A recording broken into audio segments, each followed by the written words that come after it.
The highway stretched endlessly before me, a black ribbon against the dark expanse of the desert night. The road seemed to go on forever, disappearing into the horizon, swallowed by the darkness. It was as if I was driving into an abyss, with no end in sight. The isolation was palpable and the silence was deafening, broken only by the occasional rustle of the wind. Stars twinkled above, indifferent to the fear tightening its grip on my chest. They seemed so distant, so far removed from the world below. Their cold, indifferent light offered no comfort, only a reminder of how small and insignificant I was in the grand scheme of things. The vastness of the universe was overwhelming, and I felt a deep sense of loneliness. I was alone, miles from civilization, with only the unsettling howl of the wind for company. The wind seemed to carry whispers, ghostly voices that sent shivers down my spine. It was as if the desert itself was alive, watching me, waiting for me to falter. The sense of being watched was unnerving, and I couldn't shake the feeling that I was not alone. Every bump in the road sent a jolt of fear through me, every shadow seemed to writhe and twist in my headlights. The darkness played tricks on my mind, turning ordinary objects into sinister shapes. My imagination ran wild, conjuring up all sorts of horrors lurking just beyond the reach of my headlights. The fear was almost paralyzing, but I knew I had to keep moving. I pressed on, the low hum of the engine my only reassurance in the desolate silence. The rhythmic sound of the engine was a small comfort, a reminder that I was still moving forward. But the silence was oppressive, and the darkness seemed to close in around me. I felt like I was driving through a nightmare, with no way to wake up. The road ahead was long, and I was beginning to regret my decision to travel it alone. The journey seemed endless, and the weight of my solitude was becoming unbearable. I questioned my choices, wondering if I had made a terrible mistake, but there was no turning back now. I had to see this through to the end, no matter how daunting the road ahead seemed. The long road ahead was a test of my endurance, my willpower, and my courage, and I could only hope that I was strong enough to make it to the other side. I had traveled this route countless times before, a shortcut through the heart of the Nevada desert. It was a path less traveled, favored by truckers and those in a hurry, but tonight it felt different, transformed by an unseen hand into something sinister and unknown. The familiar landmarks, once comforting in their predictability, now loomed like silent sentinels. Each bend in the road brought a fresh wave of apprehension, a knot of dread coiling in my stomach. The silence was unnerving. Gone was the usual symphony of the engine, replaced by an eerie quiet that amplified every creak and groan of the car. I tried turning on the radio, desperate for any sound to break the oppressive stillness. Static. Just the hiss of dead air and the frantic, relentless thumping of my own heart. As the miles ticked by, the darkness outside the car seemed to press in, suffocating, all-encompassing. The headlights, my only lifeline in this ocean of black, struggled to penetrate the gloom. Shadows danced at the edge of my vision, taking on menacing forms that vanished as quickly as they appeared. I fought the urge to speed up, knowing that panic was a treacherous companion on a road like this. Section 5. A Glimmer in the Distance. Just when the fear threatened to consume me, a glimmer of hope pierced the darkness ahead. A faint light flickered in the distance like a beacon in the night. Relief washed over me, so potent it felt like a physical sensation. A town, a gas station, a sign of life, anything would be welcome in this desolate expanse. I steered towards it, each foot closer, easing the tremor in my hands. Section 6. Approaching the light.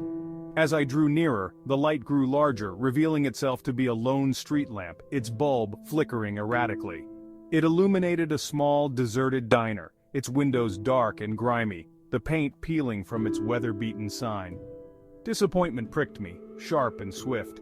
Still, the sight of another man-made structure, even one as forlorn as this, offered a sliver of comfort. Section 7. A moment of relief. I pulled into the deserted parking lot, the engine's silence deafening after the long journey.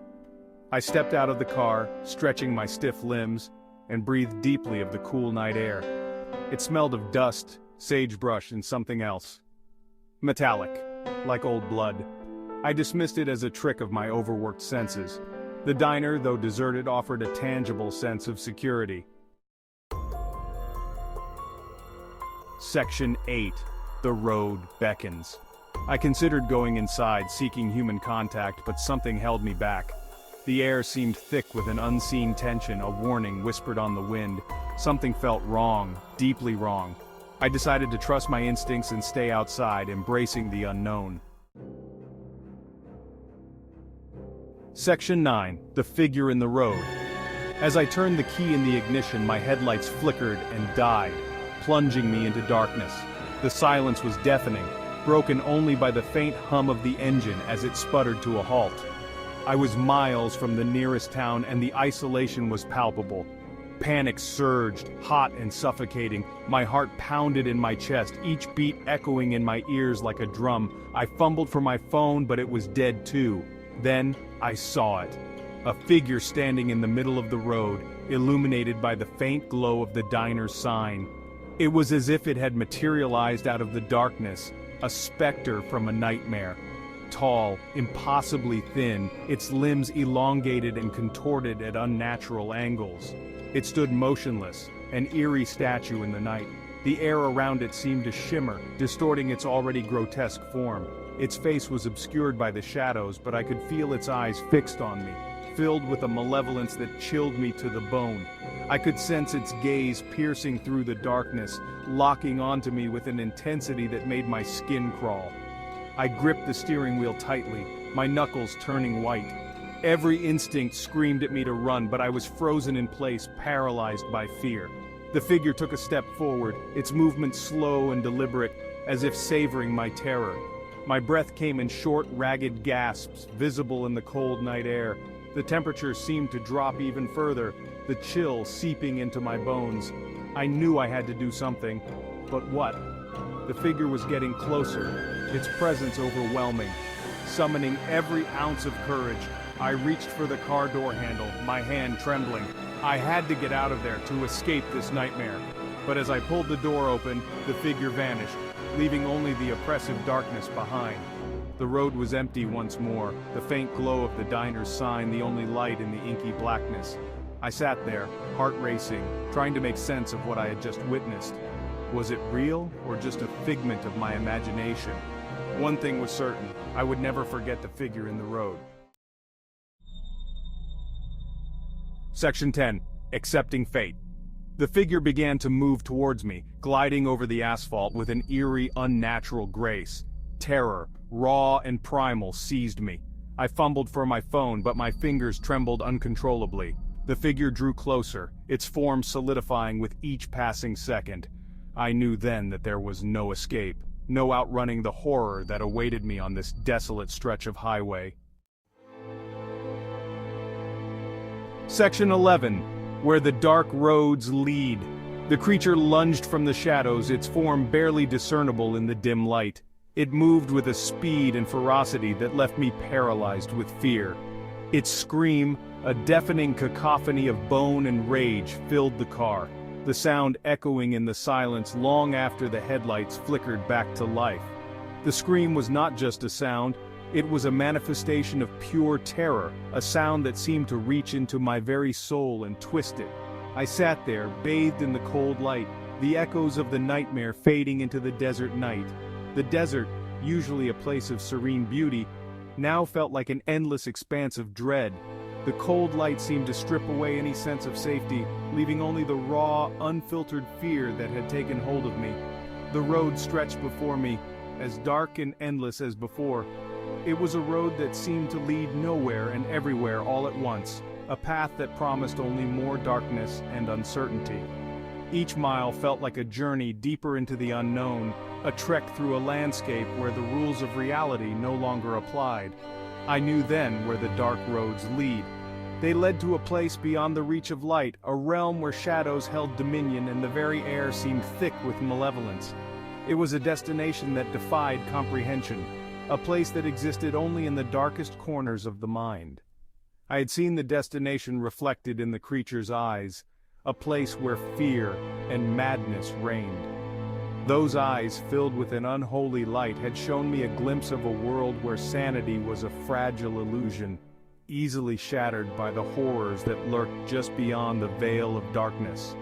And I knew, with a certainty that chilled me to my core, that I would never be the same.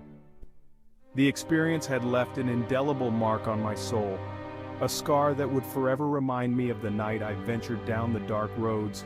It was a journey that had changed me in ways I could not yet fully understand, a transformation that had begun the moment I first saw the creature and heard its terrible scream. The dark roads had shown me a truth I could never unsee, a reality where fear and madness were not just possibilities but certainties.